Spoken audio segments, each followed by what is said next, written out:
탐사보도 전문 기자 김경래 최강 시사. 네, 김경래 최강 시사 2부 시작합니다. 2부에서는요, 굉장히 바쁜 분을 한 분 특별히 모셨습니다. 문재인 대통령이 6박 8일 동안 북유럽 갔다 오지 않았습니까? 여기서 이제 대부분 뉴스가 이 한반도 평화 구상 선언 뭐 이런 쪽으로 많이 몰려 있었는데 실제로 눈에 띄었던 것 중에 하나가요. 뭐냐면은 혁신 성장 관련된 거였습니다. 다들 뉴스를 보셨을 거예요. 대통령과 동행한 경제 사절단들이 대부분 또 스타트업, 그러니까 옛날 말로 하면 또 벤처죠. 그쪽 업계 분들이 같이 동행을 했고요. 그리고 이 전반적인 행사의 주관을 중소기업 벤처부에서 했습니다. 이것도 처음이라고 해요. 그래서 박영선 중소기업 벤처부 장관 직접 모셔서 관련 얘기 좀 들어보고요. 그리고 경제 어렵다 말들 많지 않습니까? 이제 관련 부처고 사실 중소기업, 소상공인, 자영업 다 이쪽에서 주관하고 있습니다. 아마 사업하시는 분들, 창업하시는 분들은 이 인터뷰 좀 잘 들으시면은 앞으로 우리 정부 정책이 어떻게 진행이 될 건지 윤곽이 잡히지 않을까라는 생각도 듭니다. 모셨습니다. 박영선 중소기업 벤처부 장관이십니다. 안녕하세요. 네, 중소벤처기업부. 죄송합니다. 이거 맨날 헷갈려요. 이름이 처음 바뀌어가지고. 네네. 중소벤처기업부 장관님입니다. 네. 엊그제 귀국하셨나요? 네, 일요일 날 왔습니다. 예. 네. 어제도 뭐 회의가 계속 있더라고요. 네, 뉴스 보니까. 그랬습니다. 네. 이렇게 나와주셔서 감사드리고요. 일단은 처음으로 이 해외 순방을 주관을 한 거 아닙니까? 행사를 뭐 어레인지했다고 할까요? 그렇습니다. 네. 중소벤처기업부가 이렇게 좀 부담스러운 부분도 있었을 것 같아요. 걱정도 많고요. 처음 하는 일은 아무래도 좀 긴장되죠. 예. 그런데 이제 이번에 저희 중소벤처기업부가 핀란드에서는 스타트업 서밋이라고 해서 네. 스타트업 중심의 경제사절단을 꾸려서 양국 네. 대통령 앞에서 프레젠테이션을 하는 그런 행사를 했었고요. 또 스웨덴에서는 소셜 벤처 컨퍼런스, 네. 그러니까 사회적 가치를 함께 풀어가는 기업들을 모아서 또 대통령님과 또 스웨덴 국왕 앞에서 그 우리나라의 젊은 그 사회적 기업인들이 또 프레젠테이션 하는 그런 좋은 기회를 가졌었는데 반응이 다행히 괜찮아서 처음에 긴장 많이 했었습니다만은 원래 이제 대통령 순방하고 이러면은 대기업들 총수들이 많이 동행을 했잖아요. 지금까지는. 과거에는 그랬습니다. 예. 네. 약간 좀 뭐 어떻게 보면 좀 신선하다, 좀 새롭다 이런 느낌도 있는데, 근데 이런 생각도 들어요. 뭐 이번에 간 분들을 보면은 이제 뭐 배달의 민족 뭐 이런 것도 있고 각종 이 뭐랄까요, 이 스타트업, 요새 유행하는 그 스타트업을 이렇게 창업한 분들이 많이 따라갔는데 네. 그 사람들이 왜 북유럽에 가서 이런 프레젠테이션을 할까? 네. 뭐 이렇게 단순하게 생각하면 미국 뭐 이런 데 가서 해야 될 것 같은데 북유럽이 이런 거하고 무슨 관련이 있을까? 이런 생각이 좀 의문이 들어요. 북유럽이 스타트업이 굉장히 강한 나라입니다. 예를 들면 핀란드 같은 경우는 네. 노키아의 위기를 그 스타트업을 활성화함으로써 극복한 나라죠. 그래요. 그래서 지금 국민 행복지수 1위의 국민소득 4만 불에서 5만 불의 국가를 유지하고 있습니다. 그러니까 그 나라에서 우리가 배울 점이 굉장히 많았고 주로 이제 미국이나 중국 시장으로 대변됐던 어떤 이런 거에서 그 틈새 시장이 굉장히 크다라는 것을 이번에 스스로 이제 그 스타트업들이 가서 확인하고 굉장히 뭔가 희망적인 것을 품고 한국으로 귀국하셨다는 이야기들을 많이 들었습니다. 네. 근데 이번 그 순방은 크게 이제 세 가지로 의미를 찾을 수가 있을 것 같은데요. 첫째는 지금 지적하셨던 것처럼 스타트업 중심으로 구성된 첫 번째 경제사절단이었다는 점. 그리고 두 번째는 이 3개국 모두 대통령께서 국빈 방문을 하셨고 특히 이제 스웨덴과 노르웨이 같은 경우는 60년, 수교 60년 만에 대한민국 대통령이 처음 방문을 하셨는데 그것도 국빈 방문을 하셨다. 근데 이 국빈 방문이라는 거는 그 나라에서 1년에 한 2차례 정도밖에 하지 않습니다. 근데 그만큼 북유럽 상국이 문재인 대통령의 어떤 정치 철학이나 정치 행보를 국빈 방문으로 초청할 만큼의 가치가 있다라는 것을 이제 인정하는 이제 그런 방문이었다는 것이고요. 그리고 이제 이번 방문에서 3개국에서 이제 그 나라마다 주제가 있었습니다. 네. 핀란드는 혁신, 예. 그리고 스웨덴은 포용국가, 음흠. 또 그 노르웨이는 노르웨이, 예. 평화 이렇게 이제 주제가 아하. 있었는데요. 예. 이 국빈 방문 기간 동안에 정말 너무나 그 안타깝고 섭섭한 일이긴 합니다만 이호 여사님께서 돌아가시면서 네. 또 마지막으로 그 한반도 평화 메시지를 남겨주신 것과 이렇게 이제 같이 어우러지면서 이번 방문의 의미가 더 커지지 않았나 예. 저는 이렇게 생각하고 있습니다. 뭐 평화나 포용국가 뭐 이쪽 얘기는 많이 나왔으니까 오늘은 네. 이제 혁신에 좀 중점을 둬서 여쭤볼 건데 예. 아까 그 핀란드 가서 말씀하셨잖아요. 여러 가지를 많이 봤다. 근데 핀란드는 보통 이제 뭐 자기 전에 껌 씹는 나라. 요 정도. 자이리톨. 예, 요 정도만 알고 있는데 네. 가보니까 진짜 스타트업이 많이 생길 수 있는 환경이 뭐가 다른 겁니까? 우리나라랑은? 그게 제일 그러니까 궁금한 이제 거예요. 이 나라를 대표하는 기업이 노키아가 있었죠. 예. 근데 노키아가 위기를 맞지 않았습니까? 그런 얘기 많이 들었어요. 네. 예. 근데 이 노키아의 위기를 스타트업으로 극복한 나라입니다. 네. 그래서 이제 이 나라가 그 위기 극복을 위해서 네. 이제 한 정책 중에 저희가 하나 배워야 할 네. 것이 알토 대학이라는 것을 세웠는데요. 알토 대학. 네, 예. 이 알토 대학이 바로 스타트업의 산지입니다. 그래서 세계적으로 유명한 스타트업 엑스포가 이제 핀란드에 슬러시가 있는데 네. 이 슬러시를 만드는데도 이제 알토 대학의 대학생들이에요. 아하. 근데 이제 이 알토 대학의 커리큘럼을 보면 네. 디자인과 경영 그리고 새로운 기술 이 세 가지를 한꺼번에 융합 커리큘럼으로 이제 이 대학이 성공을 한 거죠. 그러니까 각각 있었던 그 커리큘럼을 세 개를 합친 건데요. 스티브 잡스가 이런 말 하지 않았습니까? 저 4차 산업혁명은 결국 인문학과 기술의 만남이다. 그래서 그 상상력을 키워줘야 된다. 이제 이런 네. 얘기를 했는데 이 알토 대학, 핀란드 알토 대학이 그것을 실천했고 그것으로 성공을 했습니다. 네. 그래서 뭐 예를 들면은 그 대학생들 동아리에서 예. 각종 이제 아이디어가 나오는 거를 국가적으로 뒷받침을 해서 창업을 하게 만들고 네. 이 창업한 것이 세계적인 글로벌 기업이 될 수 있도록 이제 그 뒷받침을 계속 해준 거죠. 네. 또 핀란드는 실패의 날이라는 거를 만들어서요. 실패의 날. 실패의 날. 어허. 그러니까 자기가 실패한 경험을 나와서 다 공유를 하는 거죠. 왜 실패했는지. 예. 그리고 그 실패한 것을 축적한 기록을 가지고 다시 재도전할 수 있게 하는 어떤 그런 제도를 만들어서 이것 또한 저희가 좀 많이 배워야 되는 그런 부분이다라고 생각을 하고 있습니다. 그런 아이디어를 그러면은 지금 한국에서 이제 적용해서 뭔가를 만드실 계획이신 거네요, 그죠? 그렇습니다. 그리고 네. 이제 저희가 이번에 이제 코리아 스타트업 센터를 핀란드와 스웨덴에 이제 세우기로 MOU를 그래요? 작성을 했는데요. 특히 스웨덴 총리가 이 코리아 스타트업 센터가 스톡홀름에 만들어진다는 거에 대해서 네. 굉장한 관심을 보였고요. 네. 또 이제 노르웨이 같은 경우는 모든 그 정책이 친환경, 네. 환경 문제로 접근을 하고 있는데 노르웨이 같은 경우는 아예 이제 몇 년도까지는 우리가 친환경차를 40%까지 만들겠다라고 선언을 한 나라예요. 네. 그래서 우리 한국에서 개발한 수소 엔진, 수소 엔진에 굉장히 관심을 많이 보이고 있어요. 그래요? 그러니까 자동차뿐만 아니라 수소 엔진으로 장착한 뭐 선박이라든가 네. 또 노르웨이가 선박 국가이지 않습니까? 예. 그러니까 그런 어떤 부분에 대한 어떤 관심. 이래서 서로 상호 보완적인 시너지 효과가 상당히 있을 것 같다. 네. 그리고 특히 이제 이 세 나라가 의료와 바이오가 많이 발달해 있거든요. 네. 그래서 그런 발달한 기술과 우리나라의 기술을 접목시키는 문제. 그리고 역시 이 북유럽 3개국도 K-팝의 그 인기도를 실감할 수 있었고요. 네. K-팝의 이제 그 인기에 힘입어서 우리 K-뷰티, K-메이크업. 그래서 이 화장품에 대한 관심도가 굉장히 높더라고요. 예. 제가 이제 그 나라의 그 장관들을 만나봤는데 예.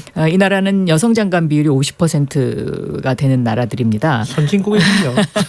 그런데 이 여성 장관들이 전부 저한테 K-팝, K-뷰티 이 얘기를 해서 제가 우리 국내에서 만든 그 마스크팩을 선물을 줬어요. 아하, 그랬더니 예.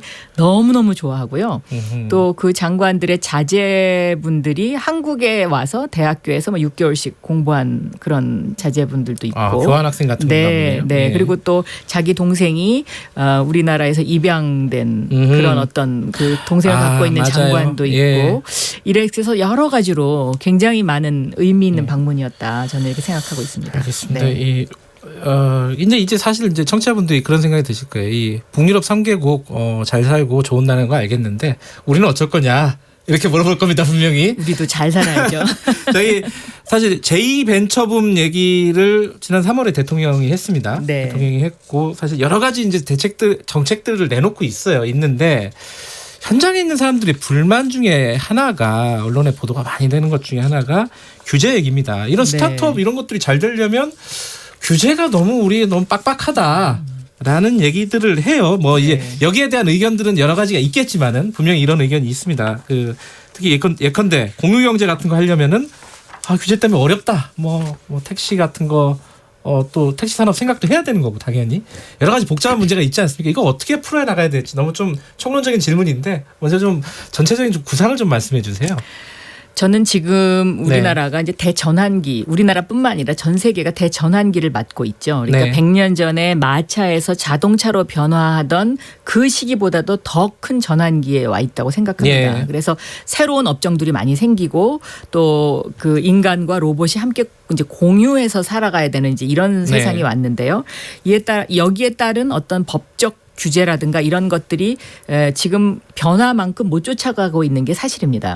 그래서 그런 불편을 저는 제기하시는 분들이 많이 있다고 생각해요. 그러니까 예를 들면 업종에도 새로운 업종이 생기면 우리나라 법은 요런 업종만 할 수 있도록 허가를 하던가 아니면 혜택을 주던가 이렇게 돼 있는데 새로운 업종을 등록을 하려고 해도 등록할 수가 없다. 이제 이런 이제 그 불만들을 많이 갖고 계셔서 정부에서 이제 이런 부분을 지금 풀어드리려고 굉장히 노력을 많이 하고 있고요. 그리고 실질적으로 또 그 국무조정실에서 이런 규제 개혁과 관련된 부분을 지금 단계적으로 밟아가고 있기 때문에 그런 이제 그 불만을 가지셨던 분들도 그런 불만이 지금 해소된 것들을 다시 한번 점검해 보실 필요가 있다. 저는 그래요? 이렇게 생각이 되고요. 그다음에 이제 가장 큰 문제는 이제 벤처 투자 촉진법을 국회에서 통과시켜 주셔야 되는데요. 그거 통과되면 뭐가 좋은 건데요? 이 벤처 투자 촉진법이 왜 생겼냐면 이제 벤처와 관련된 법이 86년에 만든 중소기업 창업법하고요. 또 97년에 만든 벤처 기업법에 이렇게 나누어서 규정이 돼 있어요. 그러니까 벌써 20-30년 전 법 아닙니까? 그러니까 지금 현실이 안 맞죠. 그렇기 때문에 이제 고쳐야 될 것들이 지금 많이 있는데 그중에서 특히 이제 제일 중요한 것이 뭐냐면 그동안에는 이 벤처 투자를 허용하는 업종에 대한 규제가 있었어요. 뭐 예를 들면 부동산업은 안 된다. 뭐 이런 식으로. 그렇죠. 그런데 이 벤처 투자 촉진법은 사행성 업종을 제외한 모든 분야의 그 투자를 민간이 자율적으로 할 수 있도록 허용하는 법이거든요. 자금 조달이 좀 용이해질 것이다. 그렇습니다. 그리고 이제 투자도 가능하고요. 그런데 지금 이 법이 국회에 발이 묶여 있습니다. 그래서 발 묶여 있는 게 뭐 한두 개는 아닌데. 그래서 빨리 이 법이 좀 통과됐으면 하는 그런 아주 간절한 바람이 있습니다. 그러니까 이게 사실은 또 그런 문제도 있어요. 이게 다 연결되는 얘기인데 이 최저임금 같은 경우도 중소기업 이거 벤처기업도 중소기업이 많으니까요. 소상공인들 혁신은 둘째치고라도 당장 먹고 살기 힘들다 이런 얘기도 있고 최저임금 부분은 또 복잡합니다. 이제 사회적인 약자 노동자들을 보호해야 되는 측면도 있지만은 또 이 사람들은 또 어려워하는 부분도 있습니다. 자영업자들. 이거 최근에 이제 박영선 장관께서 동결 수준까지도 생각해야 된다는 취지의 말씀을 하셨어요. 네, 제가 청문회 때 이제 그런 질문이 들어와서 그렇게 말씀을 드렸는데 저는 최저임금이라는 것은 이제 경제 상황과 함께 맞물려 가는 것이기 때문에 그 해의 경제 상황의 요소가 좀 많이 고려될 필요가 있지 않나 하는 이제 그런 취지에서 제가 말씀을 드렸고요. 이 자영업 하시는 분들의 어떤 어려움, 이제 이런 분들의 어려움이 이제 올해부터는 최저임금위원회에 저희도 이제 그 하나의 위원으로 이제 옵저버 자격으로 참여를 해서 의견 발표를 할 수가 있습니다. 중소벤처기업부가 그렇기 때문에 그런 의견 전달이 많이 될 것으로 이제 기대를 하고 있습니다만은 이건 역시 이제 국회에서 이런 어떤 최저임금을 정하는 방법에 대한 새로운 그것이 통과되지 지금 않고 있는 상황이어서요.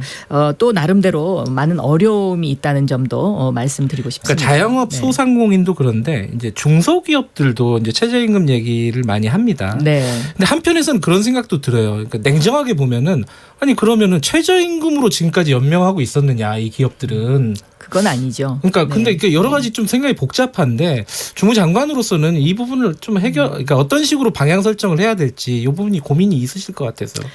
저는 예. 지금 이런 전환기에는 네. 이런 그 빠르게 변화하는 사회에 적응하지 못하는 네. 그런 한 파트가 분명히 존재합니다. 네. 그럼 그 존재하는 부분에 있어서는 사회 안전망 대책을 좀 강하게 써야 된다라고 생각하고 있습니다. 네. 지금 추경에서도 저희 중소벤처기업부의 추경 중에도 이런 어떤 사회 안전망 부분에 관한 것들이 많이 들어가 있는데요. 네. 이것을 이제 자유한국당에서는 자꾸 뭐 국민 세금을 해프게 쓰는 것 아니냐 이렇게 생각을 네. 이렇게 공격을 하시는데 네. 실질적으로 저희가 이렇게 그 변화하는 사회에 적응이 느린 부분에 대해서 사회 안전망 정책을 써야 네. 그 나머지 부분들에 대한 갈등적 요소를 해소할 수 있기 때문에 결과적으로는 이것이 경제적으로 효과를 볼 수 있는 네. 그런 정책이다라고 저는 생각하고 있고 네. 실질적으로 선진국에서 이런 정책들을 쓰고 있는 것이 효과가 있다는 게 입증되고 있기 때문에 네. 저는 저희 대한민국의 어떤 경제 정책도 이제는 선진국형으로 바뀌어야 되지 않을까 이렇게 생각하고 있습니다. 그러니까 갈등이 벌어진다고 그것만 해결이 되는 게 아니라 사회 안전망 구축이 돼야 된다. 그렇습니다. 네. 네. 근데 그런 이번에 북유럽 3국의 네. 그런 어떤 지속적인 가능성의 그 원동력도 네. 그런 사회 안전망 정책이 탄탄하게 되어 있기 때문에 네. 그 북유럽 3국이 흔들리지 않고 계속 성장할 수 있는 것이거든요. 예. 네. 그러면 이번에 이제 추경 같은 경우도 내년 예산 짤 때도 마찬가지일 텐데 그럼 좀 확장적인 재정 정책 이런 것들이 지금 바로 확장적인 재정 정책이 필요한 때입니다. IMF도 이미 그런 경고를 했고요. 한국이 확장적인 재정 정책을 지금까지 제대로 써본 적이 없습니다. 예. 그렇기 때문에 지금이야말로 저는 그런 어떤 확장적인 재정 정책을 과감하게 투입을 해서 예. 우리가 이 위험 리스크를 줄여가야 된다 이렇게 네. 생각하고 있습니다. 근데 여기에 대해서는요 한편에서는 또 그런 얘기도 하더라고요. 이제 여기 우리 최강시사 출연하시는 예를 들어 김기식 금감위원장 전 금감위원장이나 네. 이런 분들은 지금 정부의 확장 정책이 너무 소극적이다. 네. 더 해야 되는데 왜 이렇게 소극적이고 지지부진한지 모르겠다. 이 부분에 네. 오히려 불만을 갖고 있는 사람들이 있더라고요. 예. 박 장관님은 어떻게 생각하십니까? 저는 초기에 예. 정부 초기에 이제 그 좀 더 확장적인 재정 정책을 썼으면 네. 지금 이렇게 힘들다고 이야기하시는 분들의 숫자가 줄어들 수 있다고 생각합니다. 그런데 지금이라도 저는 확장적인 재정 정책을 써야 한다. 이제 예를 들어서요. 이거는 이제 뭐 확장적인 재정 정책의 하나의 예인데요. 예. 2017년도에 정권이 바뀌고서 추경을 하지 않았습니까? 네. 이제 그 당시에 우리나라 정부 사상 처음으로 모태 펀드에 대한 8천억 규모의 재정 투자가 들어갔습니다. 네. 근데 이 8천억이 지금 2019년 이 시점 2년 만에 어떤 효과가 왔냐면 지난 6개월 사이에 유니콘 기업이 5개가 늘었거든요. 유니콘 그래서 기업은 자산 1조. 자산 1조가 되는 기업. 예. 그러니까 이 5개가 늘어서 지금 유니콘 기업이 전체가 8개입니다. 근데 예. 이 8개 가운데 2017년도 추경에서 투자했던 모태펀드의 그 혜택을 받은 기업이 7개입니다. 그래요? 네. 그러니까 이런 어떤 그 과감한 투자, 네. 과감한 투자가 필요하고 과감한 투자에는 물론 투명성과 공정성이 반드시 동반돼야 된다. 저는 그렇게 보고 있습니다. 과감한 투자를 그러면은 기대해 보아도 될 것 같고요. 시간이 얼마 안 남아서 저희 다른 얘기 좀 여쭤볼게요. 네. 지금 검찰총장이 지명이 됐습니다. 윤석열 네. 총장. 이 얘기 여쭤보는 이유가 청취자분들도 아실 거예요. 굉장히 오랫동안 법사위원장 하셨습니다. 그리고 네. 사개특위 위원장도 하셨고요. 윤석열 총장은 사실 이제 검찰 개혁의 적임자다. 이게 이제 청와대 설명인데 어떻게 보십니까? 지명에 대해서? 뭐 주무부처는 아니지만은. 예. 저는 윤석열 총장 지명에 대해서요. 네. 그 윤석열 그 총장 후보자는 네. 제가 보기에는요. 네. 사람에 충성하지 않는 원칙적인 보수주의자입니다. 음흠. 이분은 그러니까 본인 스스로도 자기가 보수라고 이야기를 합니다. 네. 근데 그럼에도 불구하고 문재인 대통령께서 윤석열 총장을 지명한 것은 네. 국민들이 바라는 공정한 사회를 이루어달라라는 강한 메시지가 거기에 담겨 있지 않나 이렇게 생각하고 있습니다. 윤석열 총장이 만약에 이제 임명장을 받게 된다면 해야 될 여러 가지 개혁 과제들이 있지 않습니까? 네. 어떤 게 가장 시급하다고 보십니까? 뭐 국회에서 논의해야 될 부분들도 있겠지만은 총장이 할 수 있는 일 중에는 어떤 게 가장 시급하다고 보십니까? 저는 검찰 수사의 공정성을 확보하는 일, 이제 그것이 제일 중요한 것이고요. 국회에 지금 이제 그 검경 수사권 조정이라든가 뭐 공수처 예. 이 부분이 이제 또 해결해야 될 부분 중에 하나인데요. 네. 저는 윤석열 후보자가 이 시대에 맞는 합리적인 검찰 개혁을 할 분이다 이렇게 생각하고 있습니다. 그게 뭔지 좀 약간의 그림을 그려주시면 안 될까요? 전문가시니까 너무 추상적으로만 말씀하시니까 좀 부담스럽죠. 이게 남의 부처 얘기를 하시려니까. 그 동안에 이제 예. 예를 들면 검찰 개혁 얘기가 나오면 보통 그 검찰총장님이나 검찰 내부에서는 예. 조직의 어떤 그 생리 예. 이런 것을 반영한 검찰 개혁이 주류를 예. 이뤄왔었죠. 그런데 이제는 시대에 맞는 검찰 개혁을 해야 되지 않나 저는 그렇게 생각하고 여기에 대해서 윤석열 총장도 저는 시대에 맞는 어떤 검찰 개혁 행보를 하지 않을까 그러니까 이렇게 걱정은 그거예요. 기대하고 있습니다. 수사는 잘할 것 같은데 네. 예컨대 뭐 검경 수사권 조정 같은 거에 검찰의 어떤 수사권 같은 걸 안 놓을 것 같은 어떤 뭐랄까요 아직 거기에 대한 입장은 얘기 안 했습니다. 윤석열 네. 총장 후보자가 그런 부분들은 좀 지지부진하지 않을까라는 걱정도 좀 있어요. 어떻게 보세요 이런 부분은? 기울까요? 저는 좀 기우가 아닐까 어허. 그렇게 생각하고 있습니다. 왜냐하면 네. 시대가 바뀌면 어떤 그런 제도도 바뀌어야 되는 것이거든요. 네.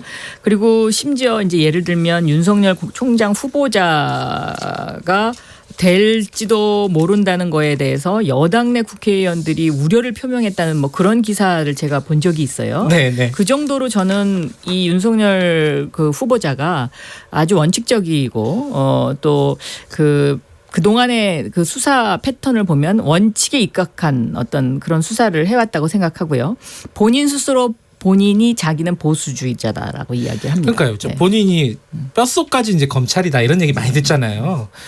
그러니까 검찰 위주로만 생각하지 않을까. 이제 지금 정부가 추진하고 있는 검찰의 어떤 독점적인 권력을 좀 해소하는 방향이 개혁의 한 방향 아니겠습니까? 그 방향에 윤석열 총장이 동의하고 거기에 힘을 실어줄 것인가. 과연 검찰 이렇게 나쁘게 얘기하면은 검찰 이기주의에 빠지지 않을까 혹시 이 걱정들을 하고 있단 말이죠. 검찰 이기주의에 만약에 빠진다고 생각했으면 네. 과거에 그 서슬퍼런 박근혜 정권 시절에 네. 이 국정원 댓글 사건 수사를 하면서 네. 그런 어떤 원칙에 어긋나는 수사 개입에 관해서 네. 그런 어떤 자신의 소신을 밝히는 것은 쉬운 일은 아니지 않았을까 네. 저는 그렇게 생각하고 있습니다. 알겠습니다. 이게 제가 뭐 꼬치꼬치 물어도 구체적으로 대답을 안 해주시니까 여기까지 묻고요. 시간이 뭐 1분밖에 안 남았는데 지금 한 2달 하셨죠, 장관? 그렇습니다. 뭐가 제일 어렵습니까?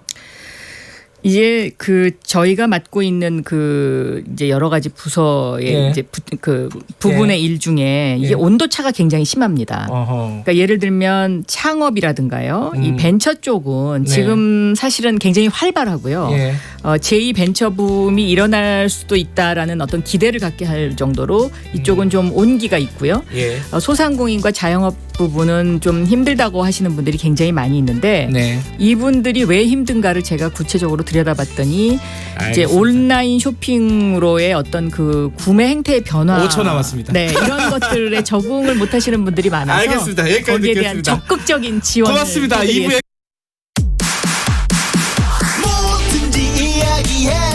안녕하세요. 저널리즘 토크쇼 제2의 날카로운 눈 정준입니다. 깊이 있는 토론, 청취자에게로 열린 소통, 더욱 새로워진 KBS 열린 토론 앞으로 제가 책임지겠습니다.